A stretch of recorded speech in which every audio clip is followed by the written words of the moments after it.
Election లో భాగంగా chairman గా ఎన్నికైన అన్నగారి ఆశీస్సులతో ఈ రోజు మున్సిపల్ చైర్మన్ గా ఎన్నికైన సందర్భంగా అన్నగారికి ప్రత్యేకంగా పాదాభివందనాలు తెలియజేస్తున్నాను.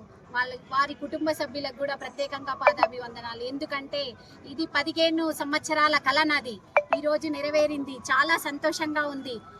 ఎందుకంటే మనము ఒక అభివృద్ధి దిశగా తీసుకుపోవాలని ఎల్లవేళలా కొట్లాడే వ్యక్తులం మేము. దానికి తగ్గట్టు ఈరోజు భగవంతుడు మాకు ఆశీర్వాదం ఇచ్చిండు. దాని అన్నగారి ఆశీర్వాదంతో తాండూరు పట్టణాన్ని అభివృద్ధి దిశగా తీసుకెళ్లి మా అధికారుల సమక్షంలో, మా కౌన్సిల్ సభ్యుల సమక్షంలో, అందరి మీడియా సమక్షంలో మేము తప్పకుండా తాండూరు పట్టణాన్ని అభివృద్ధి చేస్తామని